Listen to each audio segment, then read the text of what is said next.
अस्सलाम वालेकुम दोस्तों, मैं डॉक्टर अतफर शाह। रिलेशनशिप पैटर्न्स पे अगर बात करें और लेट मैरिज सीरीज़ के हवाले से मैं बात करना चाहता हूँ। दोस्तों, रिलेशनशिप पैटर्न्स दुनिया भर में अपनी नई नई ट्रेंड्स दिखा रही हैं। अगर हम सोशियोलॉजी देखें आजकल के लेट मैरिज ट्रेंड की, तो यूरोप में एक तरीके की ट्रेंड है और एशियन ट्रेंड अलग है, इंडियन ट्रेंड अलग है, हमारे कश्मीर की अलग एक ट्रेंड है।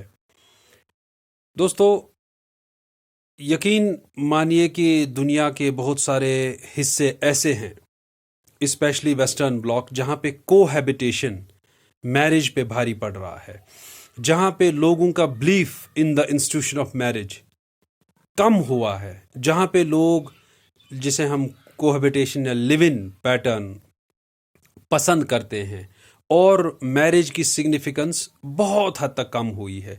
लोगों को कोहैबिटेशन में एक फ्रीडम, एक एग्जिट, एक इजी एग्जिट दिखाई दे रहा है और एज ग्रुप्स के बिला लिहाज एज ग्रुप्स के लोग बहुत देर तक अपनी जिंदगी का बहुत सारा हिस्सा सिंगल रह रहे हैं, या एक रिलेशन में गए, बाहर निकले, दूसरी रिलेशनशिप में एंटर हुए, बाहर निकले। और ये इजी एंट्री और इजी एग्जिट्स की जो सोशियोलॉजी है, ये दुनिया भर में अभी चल रही है। जब हम कंपेयर करते हैं यूरोपियन लेट मैरिज ट्रेंड और हम इंडियन या स्पेशली कश्मीर की लेट मैरिज ट्रेंड को कंपेयर करते हैं, तो ये दोस्तों अपसाइड डाउन है। वहां पे प्रेफरेंसेस अलग हैं। वहां पे होमो जो सेक्सुअलिटी है, वहां पे होमो का भी एक फैक्टर है, यहां पे वो नहीं है।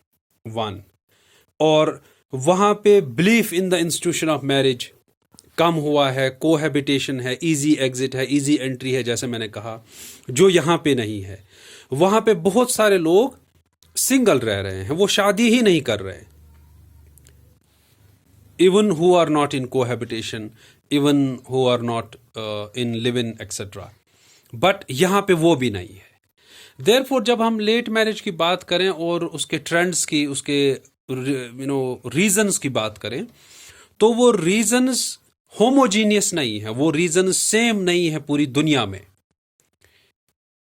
और कश्मीर के हवाले से जब हम लेट मैरिजेस पे बात करते हैं दोस्तों, बाकी आम फैक्टर्स तो आपको पता ही हैं, ये रही डाउरी, ये रही शादी का खर्चा, ये रहा ऐसा वैसा। मैं आपसे कुछ ऐसे फैक्टर्स आपके सामने रखना चाहता हूं जिनसे मुझे लगता है कि आप इत्तेफाक करेंगे। दोस्तों, अपने हमारे कुछ दोस्त हैं, कुछ कलीग्स हैं, जिन्होंने मुझे बताया कि जब तक उनका एक स्टोरी का मकान था, गौर करिएगा आप, जब तक उनका एक स्टोरी का मकान था तब तक रिश्ते आ नहीं रहे थे। अगर आ भी रहे थे तो रिजेक्ट हो रहे थे। और जब उन्होंने दूसरी स्टोरी बनवाई, रिश्ते आना शुरू हो गए। आप इस ट्रेंड पे यकीन करेंगे, ऐसा भी है। दोस्तों, जो लड़कियां हैं, उनको आजकल उनकी प्रेफरेंस है, मैं कश्मीरी लड़कियों की बात कर रहा हूं, उनको चाहिए well settled family, specially well settled boy जिसके साथ वो शादी करें। देयरफॉर लड़कों का लाइफ में सेटल होना एक बड़ा फैक्टर है आज के लेट मैरिज का, जिस पे कम बात हो रही है। सेटल होने से मेरा मतलब है कि एक रेगुलर सिक्योर इनकम। दूसरा, इसी के साथ जो फैक्टर जुड़ा है, एक अच्छा घर। अक्सर रिश्ते रिजेक्ट होते हैं लड़की वालों की तरफ से कश्मीर में, जहां पे लड़के के जो घर है लड़के का या लड़के वालों का जो घर है, वो आजकल के हिसाब का नहीं है, वो मॉडर्न नहीं है, वो टू स्टोरीड नहीं है, वो जैसे मैं कहता रहता हूँ पेनलिंग वाला नहीं है, पुराने स्ट्रक्चर का, पुरानी डिज़ाइन का बना हुआ है। वो भी एक फैक्टर बन जाता है रिजेक्शन का। और दोस्तों, जहाँ पे लड़की की नौकरी नहीं है, जैसे वो नौकरी मीन्स कश्मीर में सरकारी जॉब, नौकरी नहीं है, वहाँ पे सेटल्ड रिश्ते कम आते हैं। अच्छा, यहाँ से लड़कियों को चाहिए सेटल्ड लड़का। ये एक ऐसी एक बाइनरी बन गया है, ऐसी एक डाइकोटमस सिचुएशन बन गई है। जो लड़की खुद जॉब में नहीं है, उनको चाहिए एक सेटल लड़का। जो इंटर्न सेटल लड़का है कहीं, तो वो उन घरों में रिश्ते मांगने नहीं जाते जहां लड़की सेटल नहीं है। मैं बेशतर की बात कर रहा हूं, मेजॉरिटी की बात कर रहा हूं। Exceptions can always be there are boys जो पहले से ही कहते हैं कि नहीं जी, मुझे एक ऐसी लड़की से शादी करनी है जो हाउसवाइफ बनने को तैयार हो। ऐसे ऐसे होते हैं, लेकिन बहुत ही कम। आजकल प्रेफरेंस क्या है, आजकल ट्रेंड क्या कर रहा है? ट्रेंड कर रहा है दोस्तों कि वो रिश्ता चाहिए जहां पे लड़की जॉब में हो। अच्छा, यहां से लड़की वाले क्या कह रहे हैं कि हमें वो रिश्ता चाहिए जहां लड़का सेटल हो, जहां लड़के लड़के के जो घर वाले हैं, लड़का के जो घर है, जो उनका होम सेटलमेंट है, वो प्रॉपर हो, लड़के की जॉब अच्छी हो। ये चीजें भी लेट मैरिज को फरोग दे रही हैं।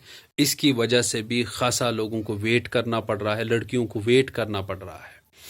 एजुकेशन तो एक फैक्टर है ही। मैं एजुकेशन से मतलब हायर एजुकेशन की बात कर रहा हूँ। Education, higher education, university, research, उसमें तो डिले होता ही है। उसमें लोग क्योंकि कम्प्लेक्स सिचुएशंस में फंस जाते हैं और उनका मैरिज नेचुरली डिले हो जाता है। जो कोई पीएचडी की थीसिस लिख रहा है, तो वो पहले शादी पे कंसंट्रेट करे या थीसिस पे कंसंट्रेट करे? नेचुरली वो थीसिस पे कंसंट्रेट करना पसंद करते हैं। इसलिए उन लड़कियों की शादी, उन लड़कों की शादी भी डिले होती है। दोस्तों, एक और फैक्टर है कश्मीर में, कास्ट और खानदान। ऐसे बहुत सारे वेल सेटल लड़के मिल जाते हैं जिनको लड़की वाले पसंद नहीं करते। लड़की वेट करती है, लेकिन लड़की के घर वाले कहते हैं नहीं जी, उनकी कास्ट ऐसी है ना, हमारे बराबर की नहीं है। ये जो नया ढकोसला बनाया हुआ है हमने, खानदान स्टेटस, एस्क्राइब्ड वाला स्टेटस, सोशियोलॉजिकली स्पीकिंग। अगर लड़का वेल सेटल है और वो एक लड़की से शादी करना चाहता है, रिश्ता आ रहा है, रिश्ते में तब भी रिजेक्शन हो रहा है क्योंकि उनकी कास्ट आपकी कास्ट के साथ नहीं मिलती। अच्छा दोस्तों, एक और फैक्टर है जहाँ पे लड़कियों की शादी बहुत डिले हुई है, बहुत डिले हो रही है। वहाँ पे ये है कि अगर लड़की अब जॉब में भी नहीं है, अगर लड़की कम पढ़ी लिखी भी है, तब भी उनके घर वालों ने एक जिद पकड़ी हुई है कि नहीं जी, हम ना अपने ही खानदान में इनकी शादी करेंगे। अगर हम फॉर एग्जांपल कोई भी कास्ट से हैं, मैं किसी कास्ट का नाम नहीं लेना चाहता, उसमें भी अक्सर बहुत सारा बाइस आ गया है।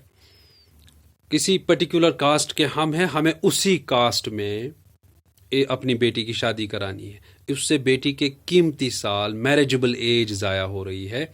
लेकिन आप पड़े हैं कास्ट के पीछे, आप पड़े हैं ख़ानदान के पीछे। मैं बार बार कहता हूं, कफू जायज़ है, कंपैटिबिलिटी। आप देखिए कंपैटिबल रिश्ते, कास्ट के चक्कर में मत पड़िए। कास्ट को ऐसा फैक्टर ना बनाइए जिसे आपकी बेटियों की, बेटों की मैरिजेबल एज ज़ाया हो रही है, जिसके आगे बहुत ही खतरनाक इम्प्लिकेशंस हो सकती हैं, जिससे समाज में काफ़ी हद तक इमोरलिटी फैलने का खतरा है, आपके ईगो के चक्कर में, आपके कास्ट के ईगो के चक्कर में। तो ऐसा ना करें। और दोस्तों, जो कई सारे बाकी फैक्टर्स हैं जो लेट मैरिज को कश्मीर में फ़रोग दे रहे हैं, मैं डाउरी एक्सेट्रा, वो ये शादियों का खर्चा, उसकी बात कर ही नहीं रहा हूँ, वो सब आपको पता ही है। उनमें से कुछ फैक्टर्स ऐसे भी हैं दोस्तों, जैसे नौकरी। पहले लड़के की नौकरी, उसके बाद अगर लड़का नौकरी में है तो लड़की की नौकरी, उसके बाद हायर एजुकेशन, उसके बाद ख़ानदान, कास्ट, उसके बाद घर वालों का अपने बच्चों को लेकर हमेशा उनको छोटा समझना कि नहीं जी अभी हमारी बेटी है, हमने उसे छोटी बुलाना शुरू किया है घर में, तो छोटी ही रह जाती है। प्रेफर ही ना करना, कदम ही ना उठाना। अपने बच्चों की शादी के लिए पहले कदम उठाइए। मैंने ऐसा कहा कि यहाँ पे लेट मैरिज की वो ट्रेंड हरगिज नहीं है जिसमें कोहैबिटेशन है। हम अपनी सोसाइटी को कभी बदनाम कर ही नहीं सकते, और हमारी सोसाइटी में ऐसी वाइसेस हैं ही नहीं। यहाँ पे लिव इन का सिस्टम नहीं है, अल्लाह बचाए। और यहाँ पे उस लेवल की इमोरलिटी है ही नहीं। लेकिन यहाँ पे हम फंसे हुए हैं कास्ट में, हम फंसे हुए हैं ख़ानदान में, हम फंसे हुए हैं सेटलमेंट में। मुझे ये बताइए, जिन लड़कों की सरकारी नौकरी नहीं होती, क्या उनकी शादी नहीं होनी चाहिए? जिन लड़कियों की सरकारी नौकरी नहीं होती, क्या उनकी शादी नहीं होनी चाहिए? जिन लड़कों की सरकारी नौकरी नहीं होती, क्या वो सेटल नहीं कहलाएंगे? क्या उनको हम सेटल नहीं कह सकते? हमेशा सरकारी नौकरी को लेकर ही क्यों ये डेफिनेशन के अगर लड़का सेटल है मीन्स सरकारी नौकरी, अगर लड़की सेटल है मीन्स सरकारी नौकरी? अच्छा, आपस में ऐसे मैरिजेस क्यों ना हो जैसे सोसाइटी बैलेंस हो? एक तो इंटरकास्ट, दूसरा अगर एक पार्टनर जॉब नहीं कर रहा है तो कहीं पे क्या हम ये प्रेफर कर रहे हैं कि किसी जगह लड़की जॉब कर रही है, सरकारी नौकरी में है, जॉब में है, अच्छे जॉब में है, वो चाहे कि वो किसी पढ़े लिखे से जॉब करे जो जॉब में ना हो, जो बिजनेस में हो, जो अभी हायर एजुकेशन में पढ़ रहा हो? क्या लड़की वाले ऐसी कुर्बानियां कहीं कहीं पे देने को तैयार हैं? लेट मैरिज की बिद्दत को, लेट मैरिज की इमोरलिटी को, वाइस को अगर ख़त्म करना है तो हमें अपनी प्रेफरेंसेस को कम करना होगा। हमें अपने ईगोज़ को लगाम लगानी होगी। हमें यह समझना होगा मैरिज ज़रूरी है, सही एज पे मैरिज ज़रूरी है, सही वक्त पे मैरिज ज़रूरी है। बाकी रिज़्क का वादा तो अल्लाह का है। और सिर्फ उन लोगों को सेटल कहना जो सिर्फ सरकारी नौकरी में है, इसी चीज़ को बनाना जब तक ना मिले तब तक हम बैठे रहेंगे। इस चीज़ को जिद बनाना, इस चीज़ को एक कलेक्टिव प्रेफरेंस बनाना, इस चीज़ को सोशल कलेक्टिव में इस तरह एस्टेब्लिश करना कि जब तक सेटल नहीं है लड़का, मीन जब तक वो सरकारी नौकरी में नहीं है, तब तक हम कैसे रिश्ता दें, हम कैसे रिश्ता कराएं? और दूसरा, ये जो मकानों के चक्कर में मत पड़िए दोस्तों। मकान, उनका मकान ऐसा, उनका मकान वैसा। आप रिश्ते करिए, बाकी सब अल्लाह पे छोड़ दीजिए। तवक्कल, रिश्तों को लेकर तवक्कल ज़रूरी है, जो इस्लामिक कॉन्सेप्ट है तवक्कल। अगर आप तवक्कल नहीं करते हैं तो आप सौदेबाजी करते हैं, और जहाँ सौदेबाजी है वहाँ लालच है दोस्तों, वहाँ शादी के बाद भी वाइसेस हैं, वहाँ शादी के बाद भी वायलेंस है, वहाँ शादी के बाद भी परेशानियाँ हैं, बेसुकूनी है, बदजुबानी है, डोमेस्टिक वायलेंस है, डिस्क्रिमिनेशन है, पावर रिलेशंस हैं। क्या हम वो नहीं समझते? तवक्कल ज़रूरी है। और ये जो नया ट्रेंड चला है कि एक लड़का 100 लड़कियां देख रहा है तब डिसाइड कर पाता है, लड़के तवक्कल से काम लें और ये सोचें कि रिज़्क अल्लाह के हाथ में है, और शादी करें बिना रसूमात बद के, शादी करें बिना नई इनोवेशंस के, शादी करें, सादगी से काम लें, सादगी में रिश्ते हों, अब बिना देखा देखी और हाव भाव और वो कॉन्स्पिक्यूअस कंजप्शन के। कई बार मैंने देखा कि लोग 20-20 लाख का लोन ले रहे हैं सिर्फ लोगों को ड्राई फ्रूट और वाजवान खिलाने के लिए। इसकी तो ज़रूरत ही नहीं होनी चाहिए। आप सभी लेट मैरिजेस की इस बिद्दत से बचिए, अपने बच्चों की जल्द से जल्द शादी कराइए, और ये जो नौकरियों के चक्कर में मत पड़िए। नौकरियां ज़्यादा से ज़्यादा 5% के पास होती हैं, बाकी 95% क्या जीते नहीं हैं, बाकी 95% क्या इंसान नहीं होते। लेट मैरिज की बिद्दत को ख़त्म करने के लिए प्रेफरेंसेस को बदलिए, ईगो को बदलिए, ये जो मटेरियलिज्म के क्रेज़ में मत फंसिए, लालच में मत फंसिए, सिर्फ सेटल मत करिए। और जहाँ शादियाँ हों वहाँ तवक्कल रखिए, वहाँ सादगी से काम लीजिए, कम खर्चा करिए, लेकिन ज़िंदगी को खुशहाल बनाइए, खुश रहना सीखिए, सादगी में खुश रहना सीखिए। बहुत बहुत शुक्रिया।